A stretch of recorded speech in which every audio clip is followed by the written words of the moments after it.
Jérôme Pellistrandi, bonjour. Bonjour. On va commencer bien sûr par le front ukrainien. Une contre-offensive ukrainienne à Kherson est enclenchée depuis plusieurs jours. Où en est-on ? Alors, ça faisait déjà plusieurs semaines que les Ukrainiens disaient « nous allons contre-attaquer dans cette région ». Et on ne voyait pas venir grand-chose. Or, l'objectif des Ukrainiens, il est quand même relativement simple. En fait, il s'agit de reconquérir la rive droite du Dniepr. Cette région a été occupée très rapidement au début de la guerre, en mars.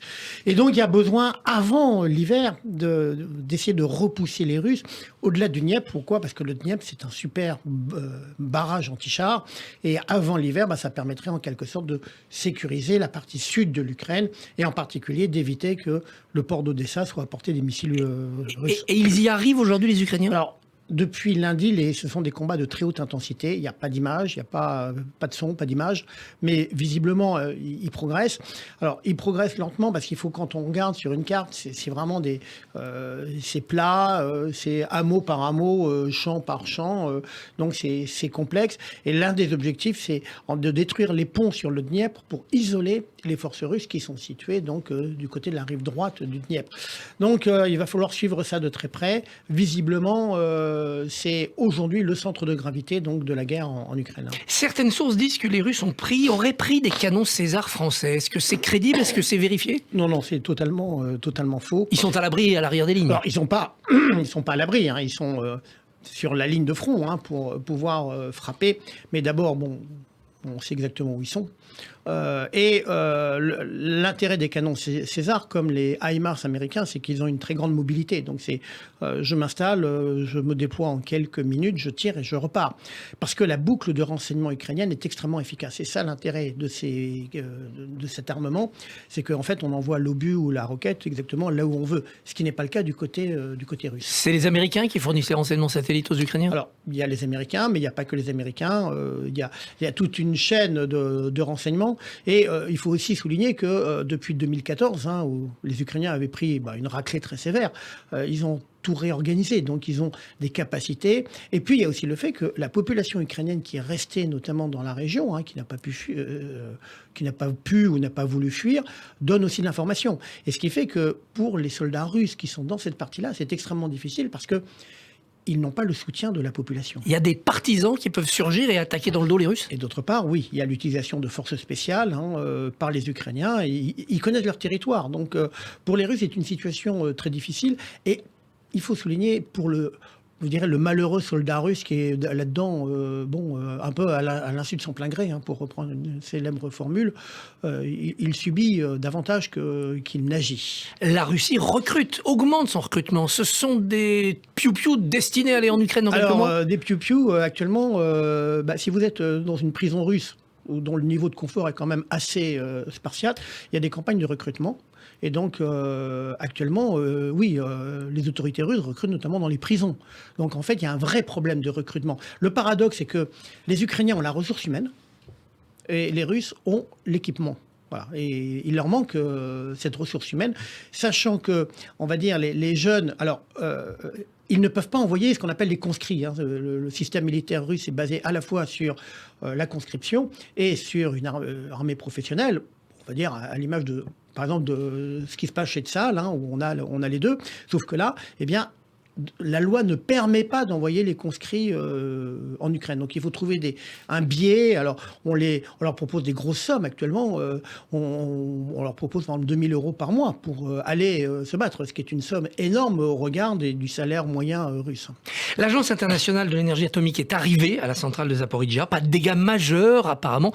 Est-ce qu'on sait qui a bombardé autour et sur la centrale ? Je dirais les deux, mon général, entre guillemets. C'est-à-dire que la difficulté, c'est que la centrale est occupée depuis début mars. Et si tout s'était passé, entre guillemets, comme prévu pour les Russes, la question ne se poserait pas. Or, le problème est que la ligne de front passe par la centrale. Et que les Russes ont profité des installations de la centrale. C'est un complexe industriel fabuleux qui permet, par exemple, notamment de réparer les véhicules blindés. Vous avez des installations industrielles sans commune mesure dans la région. Donc, on sait qu'il y a des armements russes conséquents, qu'ils ont profité de tout ce complexe. Il y a la centrale, il y a la ville d'Ernée-Godard. Ernée-Godard, c'est la ville de l'énergie. C'est-à-dire qu'elle a été construite pour la centrale. Donc, il y a tout ce qu'il faut. Donc, les Russes utilisent avec cynisme ces installations. De l'autre côté, les Ukrainiens, notamment de l'autre côté, ils essayent d'éliminer les mortiers russes. Bref, tout ça fait qu'on est dans une situation extrêmement délicate. Du point de vue d'un militaire, on peut détruire un réacteur nucléaire et créer une catastrophe nucléaire, ou au contraire, en frappant le réacteur, on l'éteint. Les réacteurs, notamment ceux de Zaporijia, sont un peu comme nos réacteurs à nous, du type PWR. Ce sont des réacteurs qui sont conçus pour être protégés. C'est-à-dire qu'avec une double enceinte, une enceinte en béton, mais alors vraiment très épais, une enceinte métallique, c'est-à-dire que par exemple, il résiste au crash d'un avion. Bon, la seule chose, c'est que c'est tout ce qui est autour, notamment pour assurer le refroidissement.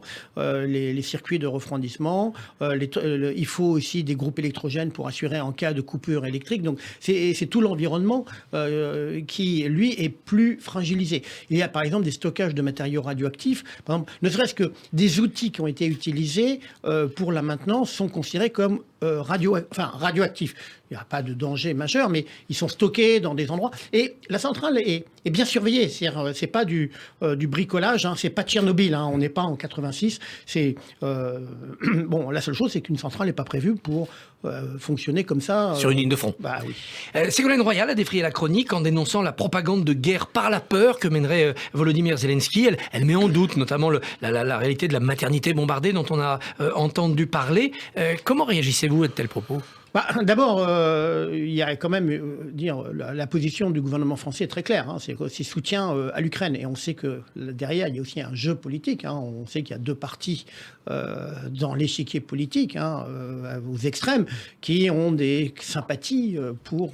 et qui voudraient la fin des sanctions. Voilà, la fin des sanctions en disant, et ça va être d'ailleurs un enjeu des semaines à venir, avec la crise énergétique que nous allons connaître. Et là aussi, c'est aussi la question des valeurs. Moi, j'ai quand même un souvenir historique, c'est que c'est Munich 1938. On peut accepter, mais au final, on sait ce qui s'est passé après. Alors, vous le disiez, l'énergie va être au cœur de cet automne, de cet hiver. Conseil de défense énergétique. C'est une bonne chose qu'on adopte un fonctionnement quasi militaire pour se protéger de ce risque ? Alors, je pense que oui. Pourquoi ? Parce que dans les caractéristiques du Conseil de défense, tel qu'il est prévu dans les institutions de la Ve République, ça permet de n'avoir que les ministres réellement concernés. Par exemple, le ministre des Armées y est. Et parce qu'il y a aussi des aspects secret défense, c'est-à-dire des aspects notamment liés à quel est l'état de nos stocks, qu'est-ce que l'on... Et puis, il y a quand même le fait que de l'autre côté, nous avons quand même la Russie qui cherche à diviser l'Europe. Et puis, il faut une efficacité. Alors, il y a aussi le fait, et c'est aussi extrêmement important, c'est que on a des stocks stratégiques. Il y a par exemple des pipelines ou des gazoducs qui sont à vocation stratégique. Alors quand on dit stratégique, c'est pas à des fins militaires, mais c'est à des fins de garantir l'autonomie du pays. Donc on est dans une boucle courte et c'est ça aussi un intérêt pour la prise de décision. Mais quand on entend Conseil de défense, on sous-entend des contraintes et donc on pense à du rationnement. Alors, je pense que... alors, ça peut être ça, bien entendu. Mais ça peut être aussi, par exemple, la sécurité de nos approvisionnements. Souvenez-vous, il y a, lors du conflit entre l'Iran et l'Irak, où la Marine nationale était dans le détroit d'Ormuz pour protéger les pétroliers. Alors, pas uniquement les pétroliers qui approvisionnaient la France. Donc, on est dans ce contexte où il y a besoin de prendre un certain nombre de décisions, d'anticiper, de faire des plans. Et ça, c'est l'une des responsabilités du gouvernement en prenant toutes les hypothèses, y compris des hypothèses drastiques. Je prends un exemple, c'est pas drastique, mais par exemple, en Italie, la décision a été prise, par exemple, de fermer les restaurants à 23 heures.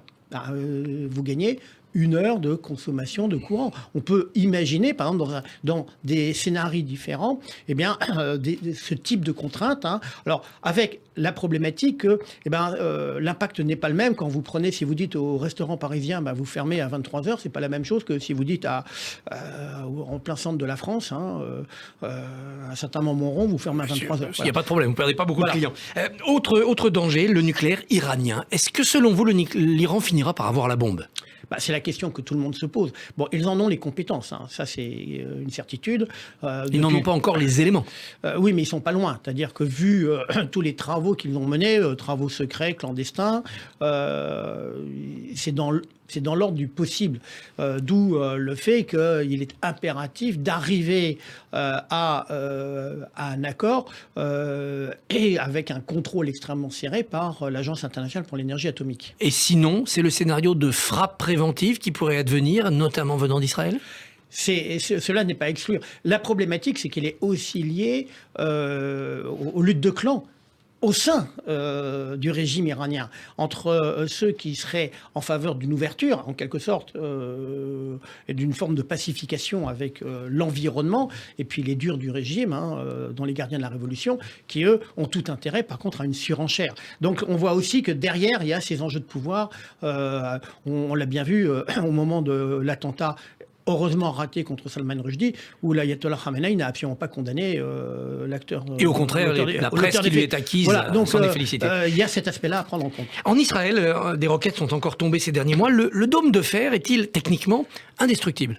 Alors, il n'est pas indestructible, mais il est quand même particulièrement efficace. Ça, il faut souligner que c'est vraiment quelque chose d'assez exceptionnel. Alors, l'intérêt, l'avantage pour Israël, c'est que le territoire est petit, donc la surface à protéger est relativement faible. Mais par contre, l'inconvénient, c'est que les délais sont extrêmement courts. Entre le moment où la roquette part de la bande de Gaza, vous avez quelques secondes, mais il faut souligner vraiment l'efficacité de ce système-là, mais qui ne sera jamais à 100% étanche. Il y aura toujours, hélas, des roquettes qui passeront à travers. Mais globalement, Israël dispose d'un outil extrêmement performant. Un mot de la défense nationale en France, puisque vous êtes rédacteur en chef de cette revue Défense nationale. Le débat budgétaire va s'ouvrir dans un mois pile.